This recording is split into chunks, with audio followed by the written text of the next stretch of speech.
Welcome to the Well Woman Show, where we interview women executives, leaders, and entrepreneurs. And you're listening to the Well Woman Show, where motivated women achieve fulfillment and well-being. You're listening to the Well Woman Show. Take time for myself by coming to things like Well Woman Drinks. To be accepting of myself no matter what. Step away from judgment as much as possible. You're listening to the Well Woman Show. You're going to be in for a good ride. I don't regret anything. Everything I've ever done, I've learned from it, one way or another, good or bad. Being a little bit selfish for yourself, put your own oxygen mask on first and then give what's left. I'm a woman. I would prefer to tell my own story. My story, though it's very personal, is universal. You're listening to the Well Woman Show. And now your host, Giovanna Rossi. Hi, Giovanna Rossi here, and welcome to another episode of the Well Woman Show, where I interview women leaders, executives, and entrepreneurs about their lives and their road to becoming and being who they are today. Do you ever find yourself overwhelmed with your responsibilities, and it seems like you'll never get it all done? Well, you're not alone. We all need to remember to use our superpowers, the ones we already have but don't use all the time, and take advice and wisdom from one another. Towards the end of the show, in a segment called Superpowers for Success, I ask my guest about her superpowers, and the answers will give you the strength, perspective, and power to keep on being the well woman you are. I'm so happy you're here, so thanks for tuning in. The Well Woman Show is sponsored by Better Money Decisions, headed by two awesome women, Kate and Lorraine, who put your interest first when it comes to your money. They make sure your plan and your investments are tailored just for you. No financial jargon, no Wall Street double talk. Go to bettermoneydecisions.com/wellwoman to get their new book for free. Today's topic is how to use your desires and values to make decisions, and hopefully by the end of the show, you'll be inspired to recognize that your intuition is a better guide than anyone's advice. You'll have the knowledge and power to make the right decisions about your life and family, and help is often closer than you think. My guest today is Sunit Suchdev. Sunit is the founder of Modern Twin Mom and Modern Mommy Prep School, which is a parenting blog providing advice to new moms about how to have balance in parenting and life and how to prepare for motherhood. Modern Mommy Prep School is a mother prep course aimed at helping new moms to prepare for parenthood in the modern world. In this episode, Sunit and I talk about the importance of having curiosity rather than taking everything as truth when it comes to advice, why it's important to prepare ahead of time when you're thinking about having kids or making decisions about any huge life change, and how your internal values are probably the best guide you can find. The free giveaway today is Sunit's free 5 pillars of motherhood. And this is a really cool giveaway because it lists topics and walks you through them that you wouldn't necessarily imagine that would affect motherhood. Now to my interview with Sunit. I'm speaking with Sunit Suchdev today on the program. Welcome to the show. Well, thank you so much for having me. It's so great to have you on. And I want to start by having you share with our listeners, what are you working on and how does it impact women's lives and well-being? Oh, gosh. Well, my biggest project, I guess, is Modern Mommy Prep School, which is a combination of things that are meant to inspire and prepare women better for motherhood so that they don't end up losing themselves, drowning in overwhelm, and a lot of the stuff that we're seeing these days with moms and new moms. So I have a podcast. I've got a course that's coming out any day now. Got a couple books that I'm working on. And then my biggest thing is my one-on-one coaching that I do with new and expecting moms. So that's okay. Kind of my I guess, hope for the world is that we can start changing that conversation around motherhood and having women who feel like they're more prepared and really holding on to themselves. I want moms to take their power back. So that it's all kind of stemmed from my desire to do that. Okay. And we'll definitely link to your podcast and your different information in the show notes. But I want to ask you a bit more about your work with moms. And so what is the challenge that moms are facing right now? And is it different now than a couple decades ago? Can you kind of talk about that? Yeah, I think it is different. I think, first of all, I think the number one thing is that we have lost that village mentality as women, as moms. And there's so many things that have caused that, I think. But, we don't have the support that we used to have. We don't have the networks, the physical networks that we used to have. So I think that's a big part of it. And a lot of women end up feeling isolated. And I think that another thing that adds to that is just lack of preparation. There's so much more now to be prepared for as a mother than there was 10, 20, 30 years ago. I don't think women then were, prepared for motherhood any better than they are now, but the pressures on us are different now. So that lack of preparedness ends up kind of manifesting these feelings of overwhelm and guilt and anxiety, and postpartum depression is on at epidemic levels. So yeah, I think it's a combination of things, but I think the biggest thing is just that lack of support that we used to have, coupled with the fact that women are not adequately prepared for what motherhood really brings. And, they're kind of preparing for the wrong things, and then the baby comes and they're in like survival mode. Yeah, totally. Just trying to, like you say, just trying to survive. So I think that a lot of the changes that have occurred and the challenges that moms face now are in part due to the changing landscape of the workplace, and the fact that obviously more moms are working while they're pregnant and going back to work. Do you mostly is your community mostly working, like moms that go to a job, or stay-at-home moms, or how does that break up? Yeah, I would say, and I would say I completely agree with you. Nowadays it's like you kind of have to work. Most moms have to work. So I would say that the women that come to me typically are also the women who do have a job. So they have something else, a job, a business, a career that they know they need to stay on top of. So they kind of feel more compelled to be better prepared so that they don't, they're looking all around and they're going, oh my gosh, such and such a person I know has kind of succumbed to postpartum depression or overwhelm, or, she's not enjoying motherhood and she wasn't able to go back to work and I can't afford to do that. So I need to be better prepared. So typically, the nature of what I do, I think appeals more to the woman that has an established lifestyle outside of having kids that she knows she can't really afford to lose, whether that's, her job, her business, whatever it is. Maybe she's, farther along in life and has this established lifestyle she doesn't want to give up. So, that's typically the type of woman I'm attracting. Yeah, I can imagine. And so is part of your consulting while they're pregnant in how to plan for like maternity leave, and if they, whether they get paid maternity leave or if they have to save up to take more time off? Is that kind of what you do as well? So those practical tips and tricks often are covered on the podcast. My one-on-one consulting is usually more along the lines of the mindset preparedness. So, I focus on this, something that I call the 5 pillars of motherhood. And the pillars are the self, the partner, the relationship that you're in, and then the past, the present, and the future. So I work with women on really digging deep at each of those pillars. So having a job or having a career would fall under yourself. That's something that is important to you that you want to maintain after having kids. And then we kind of do a deep dive into all of the little things that she's going to need to put in place now so that she can go back to that job. And, like I said, I mentioned the more practical stuff.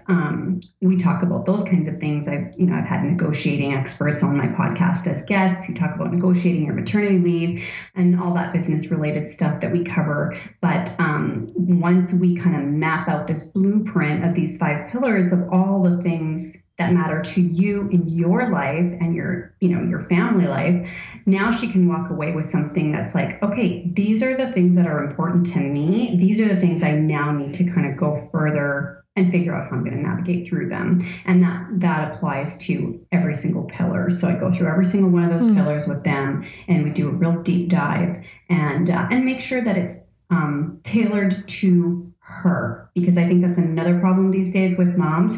There's this like comparing and this mommy guilt and all this stuff that happens amongst women. But if we just would focus on really what our values are and what's important to us, whether we want to go back to work or not go back to work, once you sort through all that stuff, then you can prepare and read the proper books and talk to the right experts and who are going to, that are going to help you specifically with whatever your values and goals are for yourself and for your family.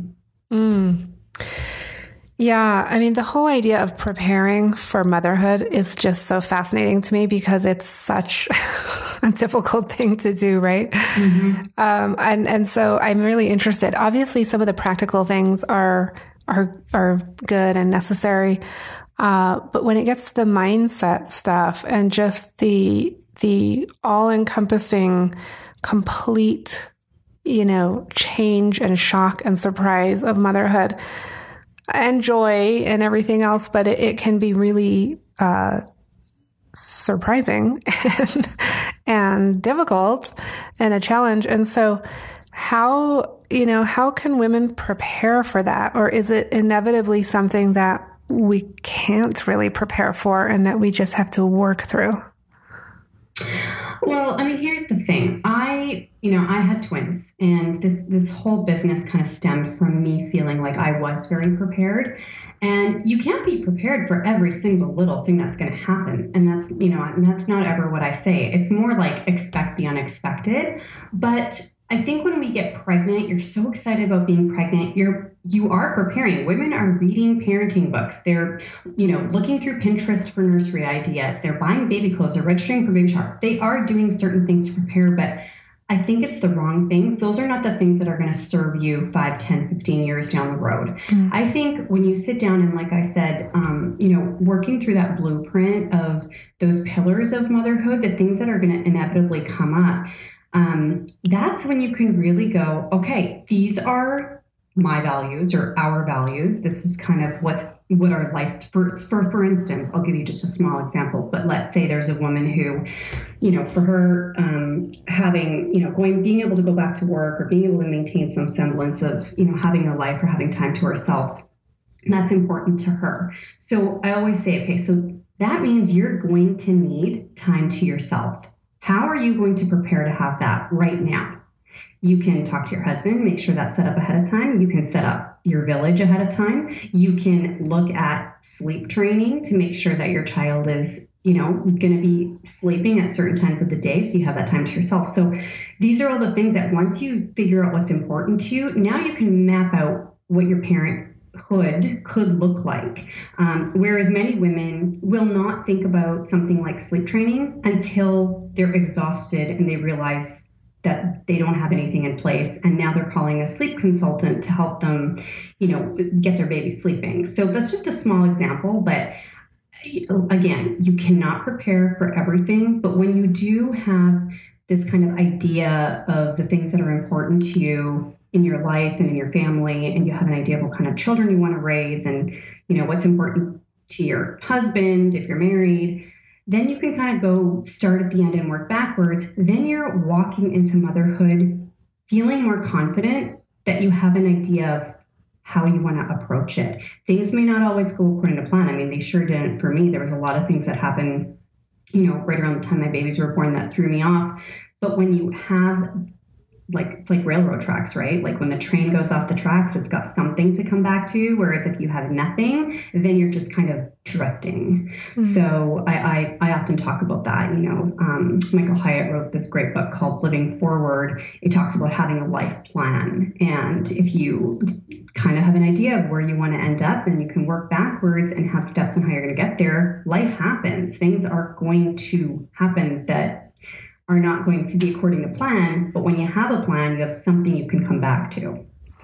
Yeah, definitely. I mean, that sort of reminds me of the idea of a birth plan, right? A lot of women are encouraged to have a birth plan so that they have an idea of what's going to happen during the birthing process.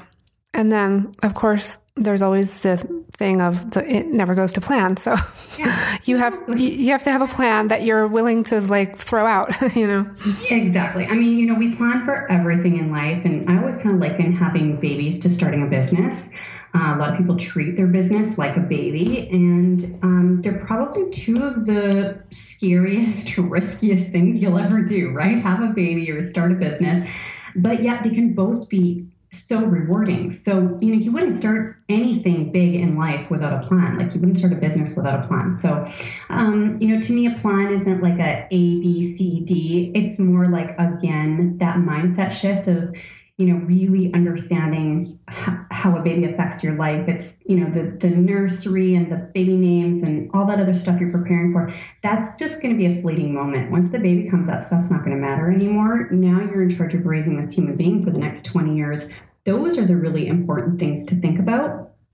And, I often say to women, look around you. You've got tons of moms around you who are telling you what they're, what they're struggling with or what they've had successes with. We hear over and over, I'm exhausted, I'm tired, I'm overwhelmed. Talk to those women and find out what they're exhausted with and use the people around you who are preparing you and telling you what to be prepared for, and really listen to them. I always laugh when women say, I'm so tired or my baby's not sleeping. And I'm thinking, you must have heard 1,000 times that babies do not sleep. They're not born knowing how to sleep. So those are the kinds of things when we hear people saying that stuff, it's like really take that stuff to heart and figure out how you are going to intercept that and incorporate that into your life. And that'll help make you feel, better prepared and better equipped, I think. Okay. But what about the idea that there's sometimes too much advice and it becomes overwhelming with all the stuff that people try to tell you? Because, as soon as someone knows you're pregnant, it's like they just want to tell you everything, how to do it, what to do. And so what's your take on that? Yeah, I completely agree with you. So this is where there's a difference between watching people and asking questions and taking advice. So I always say to women, take your power back. Innately inside you what kind of mother you want to be, what kind of parent you want to be, what kind of children you want to raise, what your goals are for the future. When you know that, then for instance, what I would do was, when somebody's complaining to me about their child not sleeping or whatever, I take that as I don't want advice from that person, but I take it and I put it away thinking, okay, this is something I need to anticipate. And when somebody's got a really well-behaved child, I go and ask them what they are doing with their child. So I actually discourage women from taking advice from anybody. Everybody has advice. We need to take our power back. And I don't care if you're, somebody's a medical professional is giving you advice. Everybody has advice. Everybody has something they're telling you, but you are smart enough. You know in your gut what kind of kids you want to raise. So I would say stay away from the advice, but be very generous with your curiosity, your questions, your tucking away of, information for later, and use, once again, your own, hopes and desires and values and what you want for yourself in your life. Use that to guide the decisions that you make. So that would be the differentiating factor between, taking advice and, asking questions and being curious. Yes. Take that to your advantage. Right. I love that because that really does take your power back to you're asking the questions, you're being curious instead of just being this receptacle for everybody else's opinion. And, I think, and I say this a lot, so I'm going to say it again. What people say is about them, not you. And so when someone's giving you quote unquote advice or judging something that you're doing, it's really, their words and their actions are about them and their issues or their limitations or their experience. And so when we stand in our power and we don't take that on, we do a lot better. And when we're asking the questions, like you're saying, we're the ones that are curious, then we stand in our power a little better. Exactly. And I have to say, this is where that whole, the mommy judging and the mommy shaming and all this stuff, that's where this comes in. And I always say, to moms, you don't want to be a part of that society where you are putting judgments on others, nor should others be putting judgments on you, because our judgments are coming from our personal experience. So I don't, of course, I always want to give people advice, right? I always want to say, well, you should do this with your kids, or you should do, but you know what? Your kids, your family is not like my family. Your hopes and dreams for your children are not the same as my hopes and dreams. So what worked for me because this fell in line with what was important to me and my husband and my life. And everyone needs to own what's important to them. So I think once we start doing that, like you said, the advice versus the being curious and taking our power back, that also, I think, really starts to do something to shift all this kind of judgment that's going on as well. Because as soon as you can take your power back and go, I know what's best for my family, this is what I'm going to do. Now, when you look at somebody else who's doing something you wouldn't do, you can kind of go, none of my business. Yeah. So I think it goes both ways. And I would really like to see motherhood redefined to be more along these lines as opposed to what I have been seeing for the last many years. Yeah. Too many people worrying about what everyone else is doing. Not to mention, gosh, we're already feeling overwhelmed and, struggling with postpartum. The last thing you need is to feel like somebody else has it all together. But you don't, It's like you worry about you and let others worry about themselves. Yeah, totally. On every show we have a free giveaway from the guest, and I'm just wondering, we haven't decided on what it's going to be yet from you, and I'm wondering if you have something that talks about the 5 pillars that you want. I do, actually. Yeah, oh, perfect. It's actually part of my opt-in, so that would be something. It's just a quick checklist of the pillars with a little breakdown of each pillar, talking about things to think about, things that you should be discussing before the baby comes, so that you feel like you have a little bit of an action plan.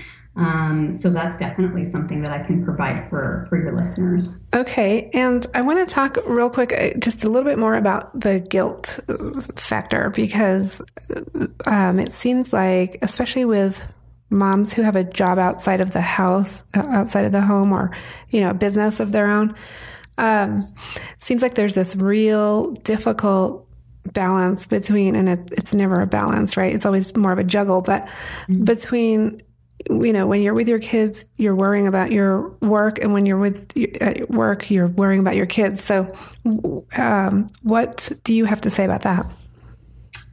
You know what, Giovanna, I think this is part of the mindset shift that women need to have. I always say, whatever your role is as a mom, if you've always wanted to be a mom, or maybe you could be accidentally pregnant, there's a wide spectrum. Whatever that is, it doesn't matter. You need something outside of your kids that brings you joy. That is what makes you a better mother. And actually, there are studies that show that women who have a purpose outside of their kids are happier than moms who feel like their kids are their purpose. So let's just get that straight right now. I think every woman should have something, whether it's a job, a hobby, something outside of her children that brings her joy that she can work on. Now, the guilt factor, I think we are in control. Again, let's take our power back. We are in control of how we feel. When you're feeling that guilt, I would ask, what's the deeper rooted issue here? Is it guilt because you're feeling bad leaving your kids? Is it guilt because you are not spending enough quality time with them? Is it guilt because you just feel bad that you're pursuing something of your own when you think you should be spending more time with your kids? So there's often more deeper rooted issues of that guilt. It's not just as simple as now I have to go to work. I think the guilt comes from feeling like what you should be doing. And again, it's like looking at somebody else, or, what's somebody else's ideal.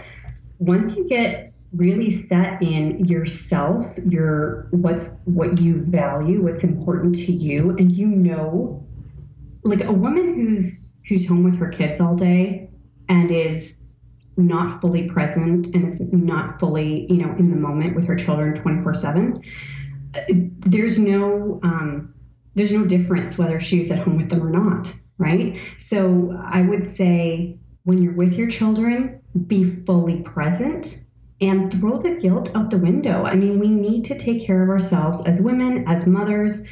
You cannot show up for your family if you're feeling, unhealthy, unwell, not satisfied, not fulfilled. So throw the guilt away, because this is such a cliche, but you gotta put your own mask on before caring for others, right?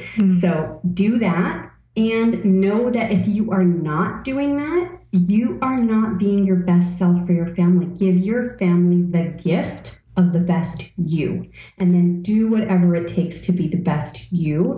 And I promise you, once you really come to terms with that, the guilt will slowly start to fade away, and your partner will see it, your kids will see it. Be the mom that you want your kids to see.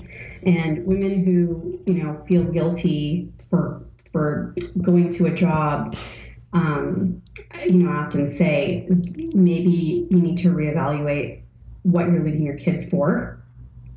If it's a job that you hate, or you're in something that you don't love, then maybe we need to relook at what you're doing. But having something outside of your family should be a must, and not something that's guilt-inducing. Yeah, I think for my community, for the Well Woman community, that most of, and it's not all moms, but for the moms in the community that I've spoken with, I think the biggest issue really is not like, oh, I shouldn't have a job or I shouldn't be doing something else. It's more like, when I'm at that job, I keep thinking about the kids. And when I'm with the kids, I keep thinking about the job. So it's that whole issue of not being in the moment, and not being present with what we're doing in the moment. And that seems to be a really big issue that comes up. So I think being present in the moment comes from really loving what that moment is bringing you. And when you are doing something that you love, it's much easier to be more mindful. Yeah. So I would encourage women to be more mindful in the moment and really evaluate whether where they are is where they want to be. Yeah. If you're constantly thinking about, what is it about being at home with your kids that's making you think about your job? Is there other pressures? Is there something that, you're not getting done at work that you need to be spending more time on? I mean, really digging deep to those things would be, something that I would say you would need to do, because when you're present and you're in the moment, it's usually because you're somewhere that you really want to be. Okay. This is a great segue into our segment called Superpowers for Success. Before we get started, a quick word from our sponsor. One of the top issues women tell me they struggle with is finances, which is why I want you to call my friends at Better Money Decisions. The company is owned by women, Lorraine L. and Kate Stalter, and they make sure your plan and your investments are tailored just for you. They're fiduciaries and put your interests first. No financial jargon, no Wall Street double talk. Also, they have a gift for Well Woman Show listeners. Their free book, Don't Let Your Money Kick the Bucket Before You Do. And it's all about the need to manage your money for a long life expectancy. You can download the entire book at bettermoneydecisions.com/wellwoman. And you'll also get a free portfolio diagnostic, so you can tell if your investments are right for you. Just go to bettermoneydecisions.com/wellwoman. And I'm speaking with Sunit Suchdev, and she inspires and prepares moms for motherhood. And Sunit, I want to ask you a few quick questions. I know we only have a few minutes left. What does success in life mean for you? Success in life for me is just really knowing what my why is, understanding what that is, what my purpose in life is, and then being able to fulfill that. When I can fulfill a dream of mine, a passion of mine, something that I've always wanted to do, that's important to me. That is success for me. Okay. And when did you know you were really good at what you do, at inspiring and preparing moms? My business kind of happened almost accidentally because it's just the way my mind works. But, I was having twins and I didn't have a lot of help, and I was seeing all these moms around me kind of drowning in overwhelm, and I struggled to have my kids. So when I finally got pregnant, I was thinking, oh my God, I worked so hard to have them. I sure hope I'm not going to end up, not enjoying motherhood. So I really went into overdrive and started kind of preparing ahead of time. And then I ended up having such a great experience. And I started a mommy blog, and I just found over and over people were asking me the same questions about, how I did certain things with my children, or how I got them doing this, or how I was doing that, or how I was having time to myself. And through that, when women would come back to me and say, thank you so much, like, I'm so glad that, I talked to you before my baby was born, because I felt like everything was so much easier, or that's when I really realized, like, hey, this is needed, and this is something. And if somebody has enough foresight, and they're thinking ahead enough to know that they do want to be better prepared, and they do want to change that kind of conversation around motherhood, and they're coming to me for that, and I can help them with that, then okay, let's do that. So that's kind of how it all evolved for me and started. Okay. And what superpower did you discover you had only to realize it was there all the time? Oh, gosh. What superpower? I think strength in the face of adversity. I've always, ever since I can remember, anytime something kind of came my way that was devastating or difficult, I somehow got through it. And I can remember, all the way back, like I'm 41 now, but all the way back to when I was, 13, 14 years old, I went through so many things in kind of different stages of my early life. And I've always been able to just figure it out and work through it. And I didn't really realize that I had that until I started this coaching business and noticed so many women who were struggling with some of the same things that I was struggling with. And yet I had kind of come out on the other side, and I was like, okay, I can relate to this woman, but now I'm gonna coach her and help her come through it on the other side like I do. And I always say it's not about whether the glass is half full or half empty. It's what are your expectations? Did you ask for a glass that's half full? And if you got one, then you're happy, right? So knowledge is power, and when your expectations line up with kind of what then you can kind of get through anything. So it was something, maintaining that strength and overcoming that adversity. I've just realized it recently that I have that because I have been through so much, and nothing has really kicked me down yet. Good. I love that. What advice would you give your 20 or 25-year-old self? What advice would I give my 20 or 25-year-old self? Don't give away your power. I always thought somebody else could give me what I was looking for. I mean, this business I've got now, I'm just loving every minute of everything I'm doing, and I have no regrets in life. But if I had to pick one, it would be not starting to think that this was something I could do like 5 years ago, 10 years ago. When I was 20, 25 years old, I always thought I wanted to work for a big corporation and make lots of money and climb the corporate ladder. I always wanted somebody else to kind of tell me what to do, or I thought I did. And I realized now that I never really did, and I'm sad that I waited this long to kind of really pursue my dreams. But I guess it's all part of the growth process. But don't give away your power. Nice. You have all the answers inside of you. You just got to search. And Sunit, do you identify as a feminist? Oh gosh, there's a whole other conversation. Mm-hmm. I don't like to say I'm a feminist because I do believe that men and women each have their separate kind of, things, strengths and weaknesses in society. But I am an advocate for women. Women cannot do everything men can do, and men cannot do everything women can do. So, from that perspective, I would say I'm not a feminist, but from the perspective of, women being powerful, I think women are going to run the world. I really do. And from that perspective, I am. I think women have more strength mentally and emotionally, spiritually than we know. We can create human beings and grow amazing human beings to affect this world. Like, we have so much power. So from that perspective, I am a feminist. And I'm going to tell you something. Just a couple weeks ago, I was at a conference, it's like a summit with Danielle LaPorte and Gary Vaynerchuk, and they were giving these really inspiring speeches.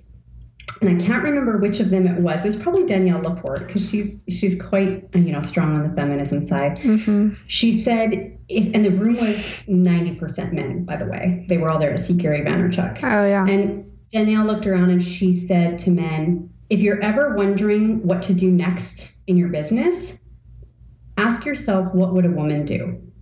And do that.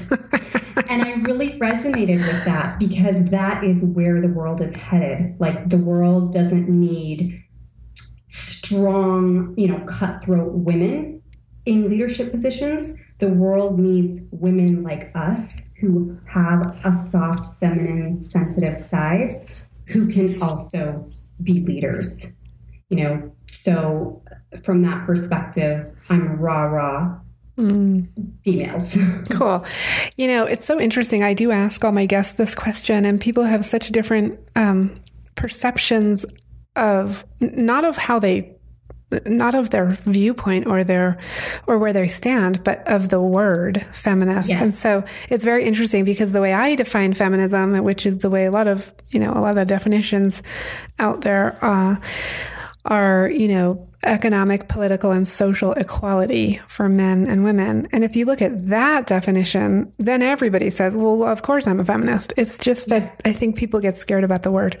Yeah, I think so too. And, I've never looked up the definition, and I shy away from that word because, there are people that I know who might identify as feminists, but I don't necessarily agree with their viewpoint on things. Mm-hmm. So I just try not to use that word too much myself. But yes, when you say it that way, then yes, I'm a feminist. Interesting. Okay. So last question real quick. What are you reading right now? What's on your nightstand? Okay. Well, I've always got 2 books on the go, one business and one parenting. So the business book that I'm reading right now is .com Secrets. Oh, yeah. By Russell Brunson. Mm-hmm. And the parenting book I'm reading right now is Raising Happiness. Oh. And who wrote that? Christine Carter. It's 10 simple steps for more joyful kids and happier parents. Yeah. Cool. Well, Sunit, it's been such a pleasure speaking with you. We'll definitely link to your information on the show notes. And I just want to thank you for being on the show. Thank you so much for having me. It's been a pleasure. That's it for our show today. I've been speaking with Sunit Suchdev. Sunit is the founder of Modern Twin Mom and Modern Mommy Prep School. In this episode, we talk about how your intuition and values are the best guides when it comes to parenting, why it's important to reach out when you need help, but don't take every bit of advice you receive, and why it's important to prepare ahead of time when you're thinking about having children or making decisions about any big life changes. You can get the freebie this week, The 5 Pillars of Motherhood, at wellwomanlife.com/065show. Our monthly live event, Well Woman Drinks, brings women together to share our successes and challenges as women, leaders, moms, aunts, sisters, and all the other roles we carry. If you'd like to attend a Well Woman Drinks near you, or if there isn't one in your city yet and you'd like to start one, email me at info@wellwomanlife.com. And I'm super excited to announce that I will be one of the speakers on the virtual ticket for Podcast Movement this year. So be on the lookout for that. That's going to be coming up in August. And also coming up on the show is a special series focused on entrepreneurship and women in business, in looking at the city that you live in as a supportive place for growing a business. And recently there was a survey that showed that Albuquerque, New Mexico was number 1 in terms of the best place for a woman to be growing a business. And it looked at different factors like equal pay and homeownership and education. So we're going to be diving into that topic in the next few episodes. So definitely look out for that. You can also continue the conversation in the Well Woman Life community group at wellwomanlife.com/Facebook. For feedback, comments, or just to let me know you were listening today, find me on Facebook, Twitter, and Instagram at Well Woman Life. I'm Giovanna Rossi for The Well Woman Show. Until next time, have a super powerful week.